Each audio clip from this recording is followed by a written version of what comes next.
This video is made for entertainment purposes only. I watched 3 impossible things cross the Canadian border into the United States on the night of October 12, 2003. My name is Nathan Mercer. I was a Border Patrol agent for 11 years before that night, and for 7 years after, before I finally couldn't carry the weight of what I knew anymore. I'm 56 years old now, living in a place I won't name, under circumstances I can't fully explain. And I'm telling you this story because the people who gave me orders that night no longer have the power to stop me. Or maybe they do, and I just don't care anymore. Either way, you deserve to know what your government has been hiding in the mountains of Washington state. You deserve to know that the border between the United States and Canada isn't just monitored for drugs, weapons, and illegal immigrants. Sometimes, it's monitored for things that shouldn't exist at all. Let me take you back to that October night, to the moment everything I understood about my job, about the world, shattered like glass under a hammer. The northern border is different from what most people imagine. When Americans think about border security, they picture the southern deserts, walls, surveillance towers, agents chasing groups through the dust. But the Canadian border is 4,900 miles long, most of it wilderness, mountains, forests so remote that humans might go years without setting foot in them. My sector was in the North Cascades of Washington state, about 60 miles east of Bellingham. Beautiful country, alpine meadows, old-growth forests, peaks that scraped the sky. It was also some of the most difficult terrain to patrol. No walls, no fences in most places, just the 49th parallel cutting an invisible line through the wilderness. We relied on technology. Seismic sensors buried along known crossing routes. Motion-activated cameras. And the crown jewel of our operation, the Mobile Thermal Detection System, or MTDS. It was mounted in my patrol vehicle, a modified Ford F-350 with enhanced suspension and off-road capability. The thermal rig could rotate 360 degrees, had a range of nearly 2 miles in clear conditions, and could detect body heat through moderate forest cover. Cost the taxpayers about $400,000 per unit. I was one of 3 agents trained to operate it in my sector. October 12th started like any other night shift. I'd reported for duty at 10 p.m., received the standard briefing, no specific threats, normal patrol patterns, weather forecast clear and cold. I'd drawn Route 7, which meant I'd be working the high country, the logging roads and trails that paralleled the border through some of the most isolated terrain in the sector. Most nights, I'd see nothing. Maybe a deer or elk crossing the border. They didn't need passports. Occasionally, hikers who'd wandered off trail and crossed the line without realizing it. Once every few months, someone deliberately trying to avoid customs, usually with a vehicle full of untaxed cigarettes or liquor. It was quiet work. Lonely work. Exactly what I wanted after 8 years working the chaos of the southern border in Arizona. I'd started my patrol at 10:30 p.m., driving the network of Forest Service roads that gave access to the high country. Every 45 minutes or so, I'd stop, deploy the thermal imaging system, and scan a sector. By 2 a.m., I'd covered about 30 miles of border and seen nothing but wildlife. At 2:17 a.m., I parked at Observation Point Delta, a widening in the road with a clear view north toward the Canadian side. The night was crystalline, temperature just above freezing, no clouds. Perfect conditions for thermal imaging. I activated the system, watched the monitor as the camera rotated slowly, painting the forest in shades of orange and blue. Cold objects appeared dark. Warm objects, anything with body heat, glowed bright. The first sweep showed nothing unusual. Trees, rocks, the ambient heat of the forest floor. The second sweep picked up something at the extreme edge of the detection range. 3 heat signatures. 1 large, 2 significantly smaller. Moving south through dense timber, approximately 1.8 miles from my position, still on the Canadian side of the border. I adjusted the gain, trying to get a clearer image. The large signature was massive. At first, I assumed it was a bear. We had both black bears and grizzlies in the area. But the movement pattern was wrong. Bears lumber. They move on all fours with a characteristic rolling gait. This thing was walking upright. And it was carrying the 2 smaller signatures. I felt my pulse quicken. Zoomed in as far as the system would allow. The resolution at that distance wasn't perfect, but I could make out the basic form. Bipedal, approximately 8 feet tall, broad across the shoulders. The two smaller signatures were positioned at chest height, like it was carrying them in its arms. Children. It was carrying children. My training kicked in immediately. Possible human trafficking situation. Adults smuggling minors across the border through remote wilderness. It happened occasionally. People desperate enough to risk the mountains, thinking they could avoid detection. I reached for my radio to call it in, but something made me hesitate. The size. The proportions were wrong for human adults and children. The large signature was too tall, too broad. And the smaller ones were positioned in a way that suggested they were being cradled, not dragged or forced. This was a family. But a family of what? The signatures crossed the border at 2:23 a.m. They were in United States territory now, moving steadily south through terrain that should have been nearly impassable in the dark. I watched them navigate around a rocky outcrop, cross what I knew was a seasonal creek, climb a steep ridge without slowing down. Whatever these things were, they knew the mountains. Protocol was clear. Any border crossing required immediate response and notification to dispatch. I keyed my radio. Dispatch, this is Agent Mercer, Unit 7.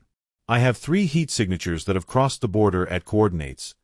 I read off the GPS location. Requesting guidance for intercept. Signatures are moving south through Sector 7 Delta. Large adult signature with 2 smaller, possibly juveniles. There was a pause. Longer than normal. When the dispatcher's voice came back, it sounded different. Tighter. Like he was reading from a script. Unit 7, stand by. Do not approach signatures. Maintain observation only. Acknowledge. I stared at the radio. Maintain observation only? That wasn't protocol. Protocol was intercept, identify, detain if necessary. Dispatch. Can you clarify? You want me to observe a border crossing without interception. Unit 7. You are ordered to maintain observation only. Do not approach. Do not attempt contact.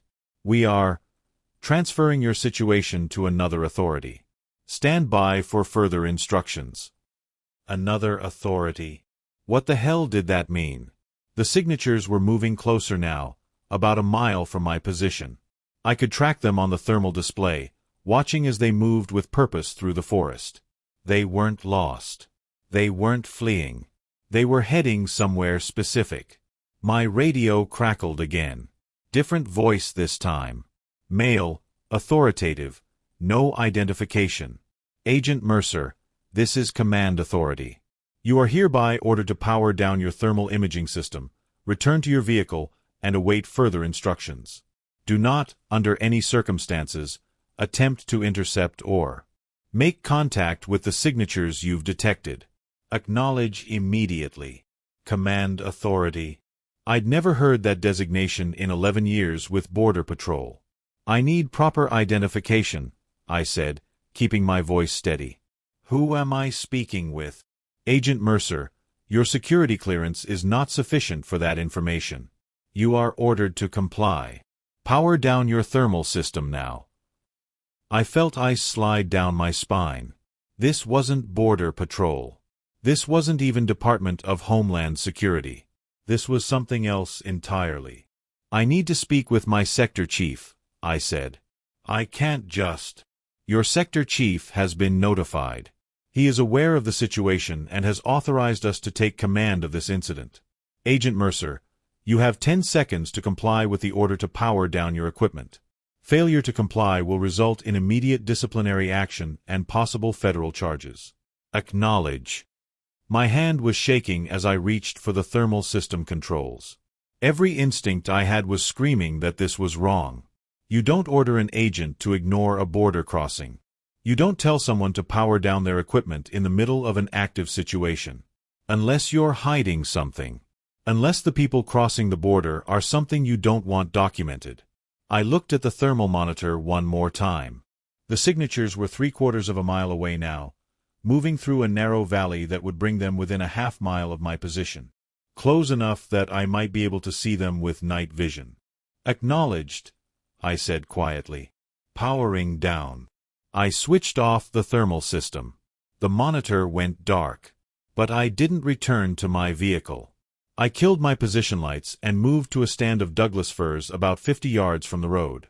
From there, I had a clear view of the valley where the signatures had been heading. I pulled out my night vision binoculars, personal equipment, not department issued, and scanned the area. At 2:47 a.m., I heard the engines. Multiple vehicles, coming from the south. American side. Moving fast up the logging road that I'd driven an hour earlier. No lights. 3 vehicles emerged from the darkness. 2 black Chevrolet Suburbans and a tactical vehicle that looked like it belonged to a SWAT team, armored, heavy suspension, small windows. No markings on any of them. No government plates that I could see. The convoy stopped at a flat area about a quarter mile from my position, right where the valley opened up. Perfect interception point for anything coming down from the high country. Doors opened. 8 men emerged, all wearing black tactical gear. No patches, no insignia, nothing to identify what agency they represented. They carried weapons, MP5 submachine guns, sidearms, and moved with military precision. They weren't cops. They weren't border patrol. They were operators. Special forces or intelligence, maybe private contractors.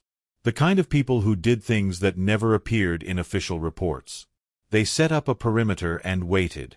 I pressed myself lower into the undergrowth, barely breathing.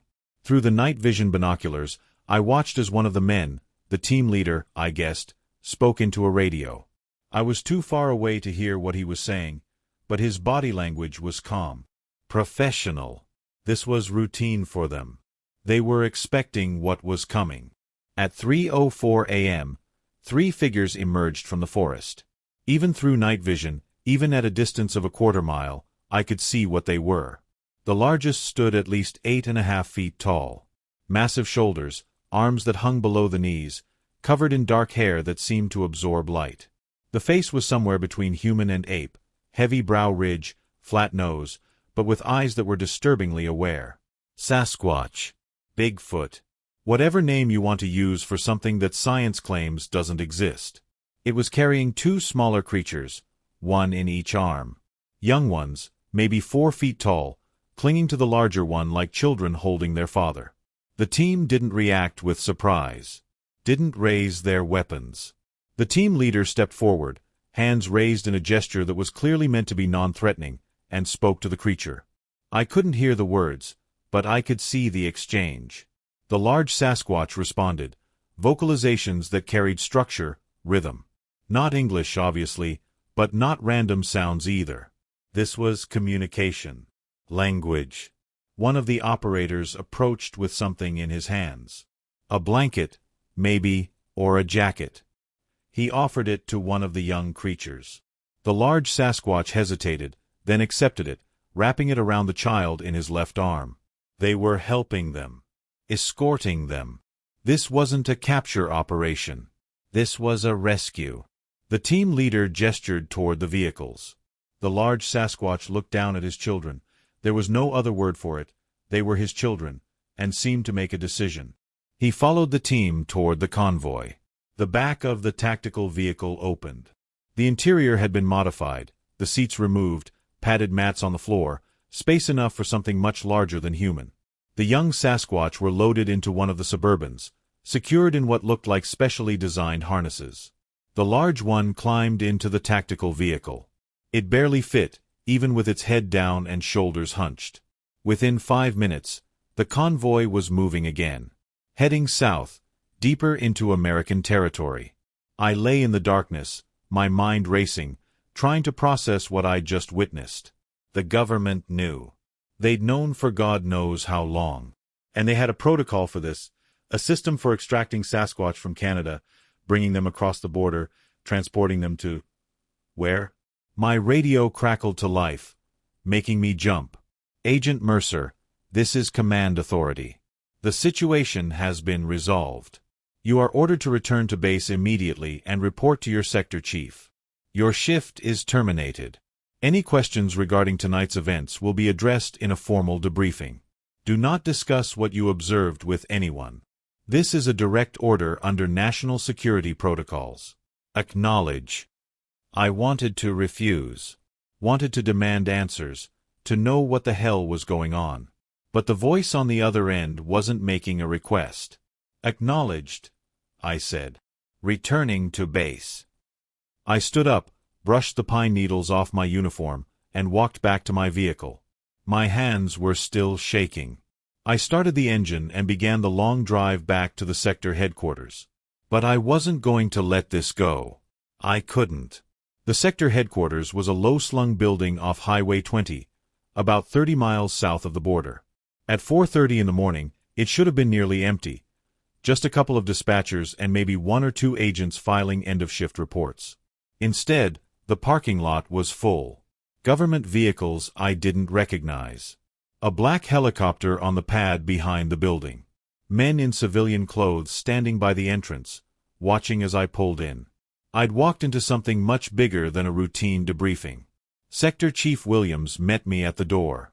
He was a career Border Patrol officer, 28 years in, the kind of supervisor who'd always backed his agents. But tonight, he looked like a man who'd aged 10 years in the past few hours. "Mercer," he said quietly, "come with me. Don't say anything unless you're directly asked a question." He led me through the building to a conference room I'd never been in before. Inside were 4 men I'd never seen. 2 wore military uniforms, Army, I thought, though the insignia was minimal. The other 2 wore suits that probably cost more than I made in a month. One of the suits gestured to a chair. "Agent Mercer. Sit down." I sat. "My name is Coleman," the suit continued. "I'm with a federal agency that you don't need to know about. What you witnessed tonight falls under the highest levels of classification. Before we continue, I need to make something very clear. Everything discussed in this room is protected by national security law. Unauthorized disclosure carries penalties, including imprisonment for up to 20 years. Do you understand?" "I understand," I said. Coleman opened a folder. "You observed 3 non-human entities crossing the border at 02:23 hours. You were ordered to stand down and deactivate your thermal imaging equipment. You complied with that order. Is that correct?" "Yes." "Did you observe the entities after powering down your equipment?" I hesitated. This was the moment. I could lie, pretend I'd followed orders completely, gone straight back to my vehicle. Or I could tell the truth and accept whatever consequences came with it. "I observed them," I said. "From a concealed position. I watched the extraction." The room went silent. Williams closed his eyes. One of the military officers leaned forward, his expression unreadable. Coleman's face remained neutral. "What exactly did you see, Agent Mercer?" So I told them. The convoy, the team, the creatures. The communication between the operators and the large Sasquatch. The way they'd helped them, escorted them, loaded them into vehicles designed specifically for non-human passengers. When I finished, Coleman closed the folder. "What you saw tonight was Operation Sanctuary," he said. "A classified program that has been running for 31 years. Its purpose is to facilitate the safe relocation of endangered non-human sapient entities from areas of conflict or environmental stress to protected reserves within the United States." I stared at him. "You're telling me the government has been smuggling Bigfoot across the border for 30 years? "We prefer the term extraction and protection," Coleman said. "And yes." Coleman stood up and walked to a wall-mounted screen. He pressed a button, and an image appeared, a facility built into a mountainside, camouflaged so well that you could pass within 100 yards and never know it was there. "This is Research Station 17, he said. "Located approximately 40 miles south of where you were stationed tonight. It's one of 3 facilities in North America dedicated to the protection and study of the species you refer to as Sasquatch. We call them the Gigantes." I couldn't take my eyes off the screen. The facility was massive.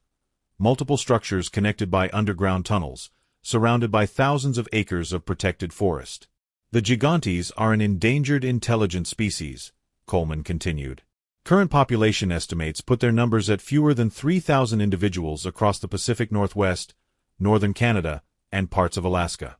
They face the same pressures as every other apex species: habitat loss, climate change, human encroachment, and occasionally, hunting by humans who refuse to believe they exist even as they pull the trigger. One of the military officers spoke up, a colonel, based on his insignia. Agent Mercer, what you witnessed tonight was a family seeking asylum. The large male is named Kohath. He and his 2 sons were living in a remote valley in British Columbia. 6 weeks ago, a mining company began exploratory drilling in their territory. Heavy machinery, explosives, noise that drove away their food sources. Kohath made the decision to cross the border and request protection. Request, I said. You're telling me a Bigfoot contacted the U.S. government and asked for asylum? Not directly, Coleman said. But the Gigantes have had contact with humans for generations. Primarily with indigenous peoples, the First Nations in Canada, various tribes in the U.S. There's a network of, let's call them intermediaries. Humans who've earned their trust over decades. When a family is in crisis, word gets to us through those channels. He changed the image. Now it showed what looked like a village, but built to a different scale. Structures that were 15 feet tall, doorways wide enough for creatures twice human size. Station 17 currently houses 43 Gigantes individuals, Coleman said. Some are permanent residents who can't be safely released due to injuries or age.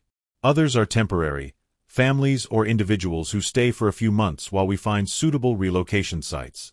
Areas remote enough, protected enough, that they can live without human interference. This is insane, I whispered. This is reality, Coleman replied. And you're now part of a very small group of people who know about it. Williams finally spoke up. Nathan, they want you to be part of the program. To join the team that facilitates these crossings. I looked at my sector chief. Why me? Because you saw it happen and you didn't panic, Coleman said. Because you followed orders even when they didn't make sense. Because you're good at what you do, and we need good people for this.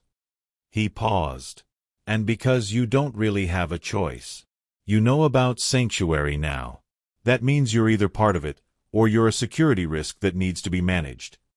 The threat was clear, even though his voice remained calm. What if I say no? I asked. Then you'll be transferred to a desk job in Washington, D.C., where you'll spend the rest of your career processing visa applications under close surveillance. Your security clearance will be flagged. You'll never work in the field again. And every communication you have for the rest of your life will be monitored to ensure you don't disclose what you know. That's not a choice, I said. No, Coleman agreed. It's not. I looked at the screen, at the image of the facility built into the mountain, at the structures designed for creatures that shouldn't exist. I thought about the large Sasquatch, Kohath, carrying his children through the darkness, trusting that the humans waiting for him would help rather than hurt. What would I be doing? I asked. Coleman smiled. It wasn't a warm smile, but it was genuine. Welcome to Operation Sanctuary, Agent Mercer. They took me to Station 17 3 days later. I'd been given a cover story for my regular colleagues, selected for a special assignment, details classified, be back in 6 months. My apartment lease was maintained. My bills paid automatically. It was like I'd stepped out of my normal life and into a parallel world that existed alongside the one everyone else lived in. The facility was even more impressive in person than in the photographs. Built during the Cold War as a potential command bunker, it had been repurposed in 1972 when the first Gigantes individual was brought in for medical treatment, an elderly male who'd been shot by a hunter and left to die. He'd survived. And he'd told his people that there were humans who could be trusted. That was how it started. Dr. Raymond Park was the director of Station 17. He was a wildlife biologist with degrees from 3 universities and a gentle manner that reminded me of a kindergarten teacher. He'd been working with the Gigantes for 18 years. The most important thing to understand, he told me during my first day, is that they're not animals. They're not even primitive humans. They're a fully intelligent species with their own culture, language, and ethical systems. We're not studying them. We're working with them. He led me through the facility. The medical wing, where 2 veterinarians and a human doctor provided health care. The education center, where young gigantes learned about human civilization, so they can avoid us more effectively, Dr. Park explained. The residential areas, built to their scale but incorporating comforts they'd requested. Soft flooring, adjustable lighting, access to the outdoors. And then he took me to meet Kohath.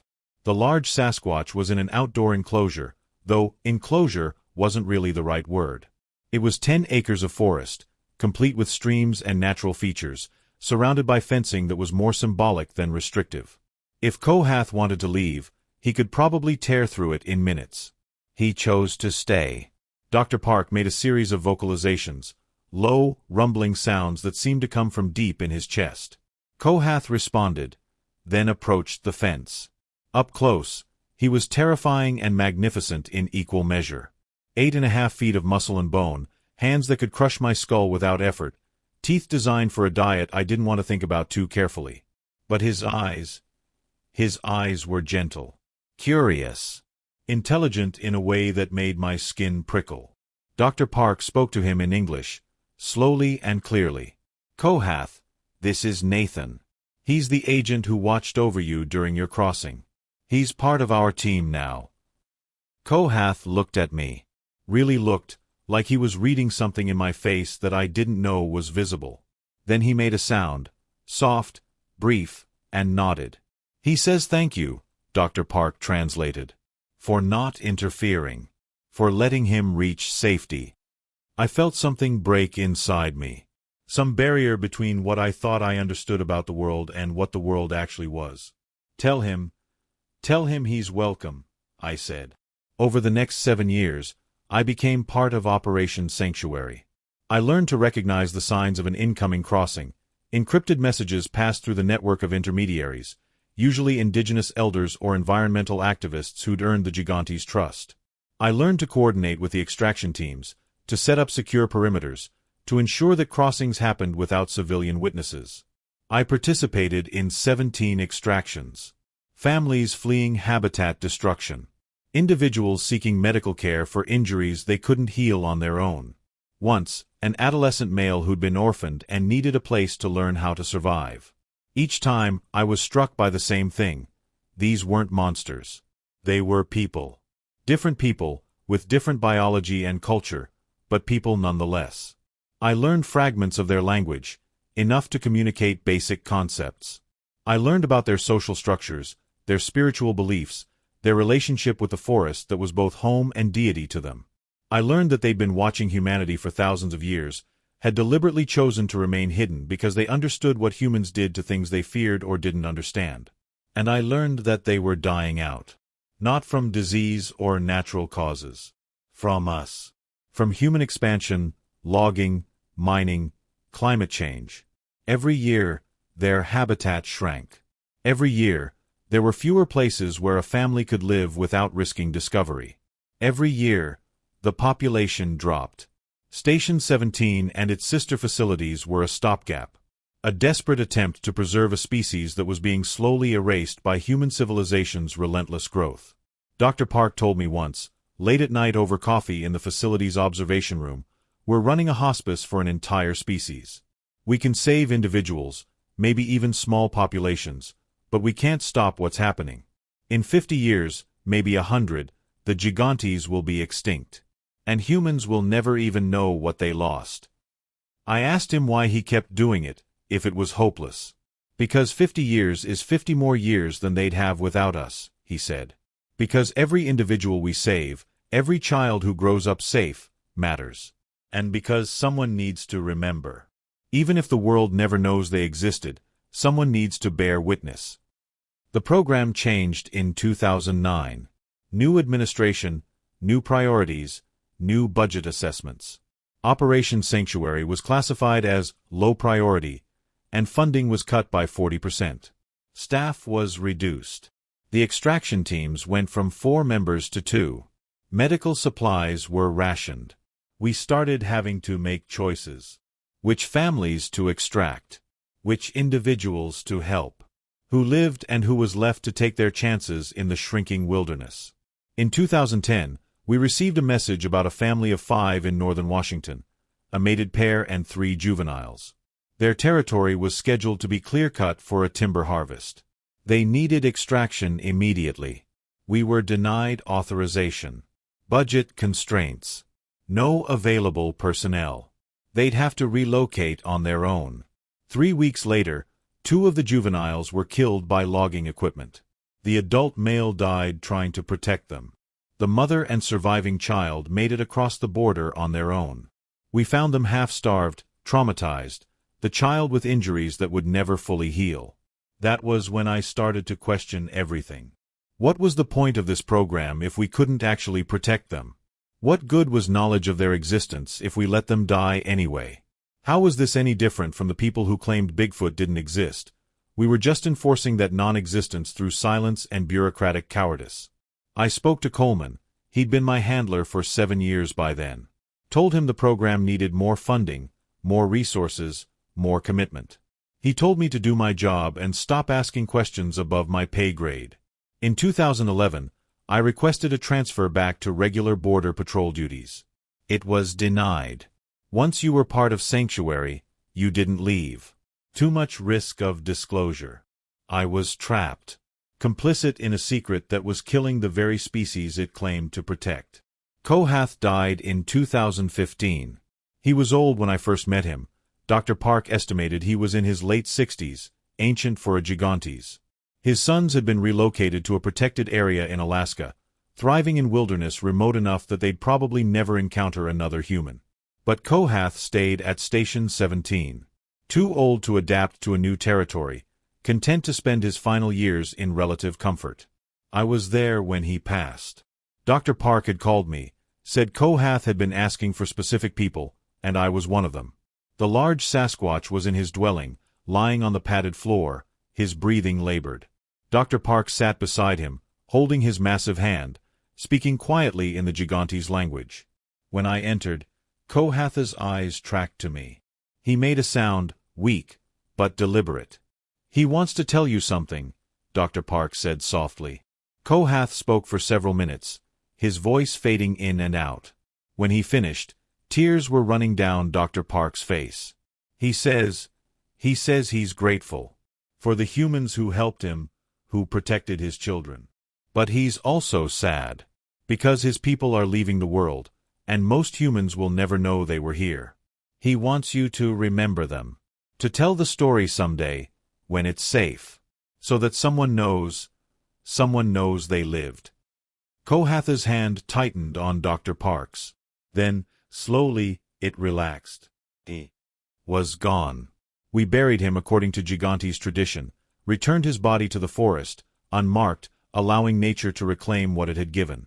I stood at the edge of the grave and made a decision. I couldn't save the species, but I could honor Kohath's final request. Someday, I would tell the story. I left Operation Sanctuary in 2018. It took 3 years of bureaucratic wrangling, psychological evaluations, and negotiations with people whose names I never learned. But eventually, they let me go. I signed documents promising silence for 25 years. Agreed to ongoing monitoring. Accepted that certain parts of my life would never be fully private again. And I walked away.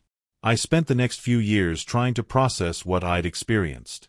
Trying to figure out what it meant that an intelligent species was dying in silence while humanity remained oblivious. Trying to reconcile my pride in having helped individuals with my shame at being part of a system that fundamentally failed them. I thought about going public, violating my agreements, exposing Operation Sanctuary, forcing the world to acknowledge what existed. But every time I came close, I remembered Dr. Park's words. If the world knows, they'll either be treated as attractions or as threats. Either way, they'll be destroyed.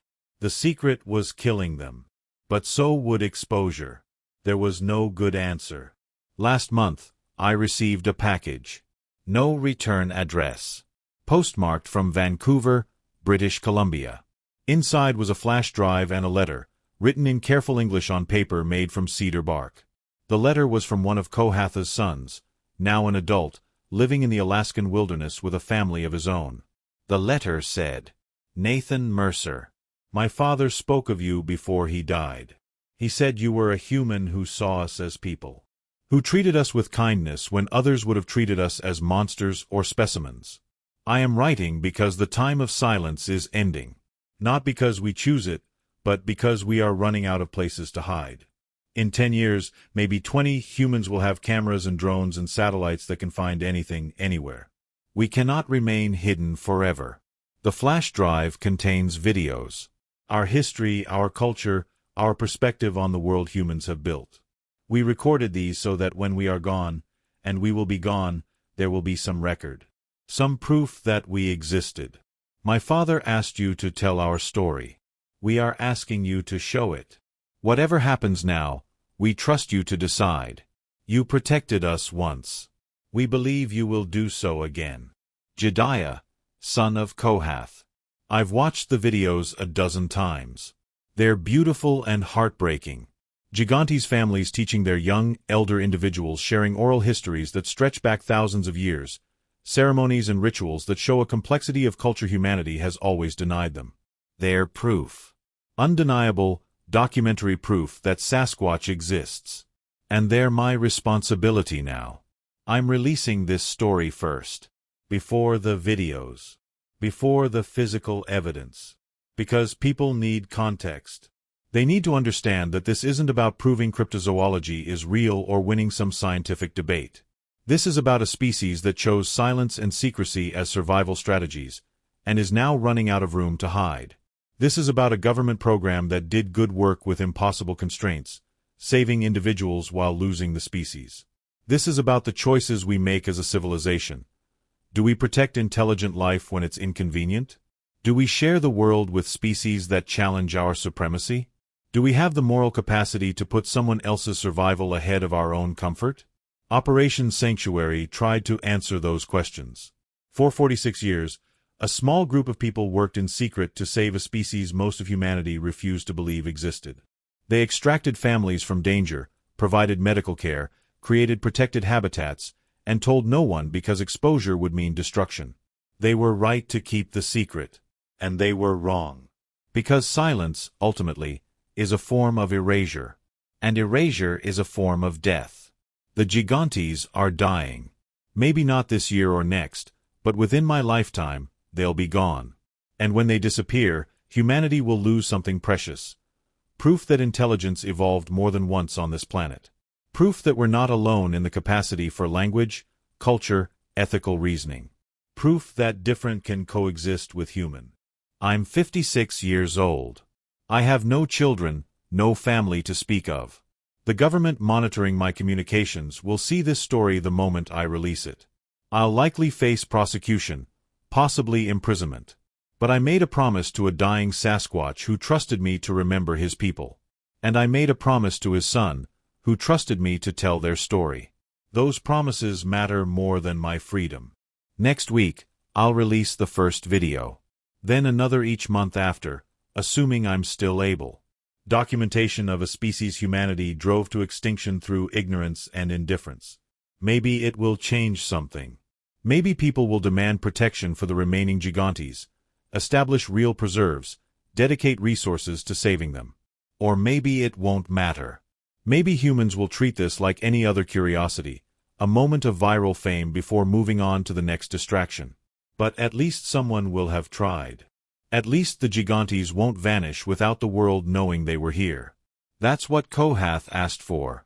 That's what his son is hoping for. And that's what I owe them for showing me that humanity's place in the world isn't as certain as we think. That intelligence comes in forms we don't expect. That the choice between compassion and convenience defines who we are as a species. I watched 3 impossible things cross the Canadian border on October 12, 2003. A father carrying his children to safety. A species seeking refuge from the civilization destroying it. And a moment when humanity had the chance to choose protection over profit. Operation Sanctuary made that choice, for as long as it could. Now it's your turn. The videos will prove the gigantes existed. This story explains why they won't exist much longer. What you do with that knowledge is up to you. But remember, the gigantes survived millions of years by staying hidden. They're disappearing now because hiding isn't enough anymore. The question isn't whether Bigfoot is real. The question is whether we'll let them live.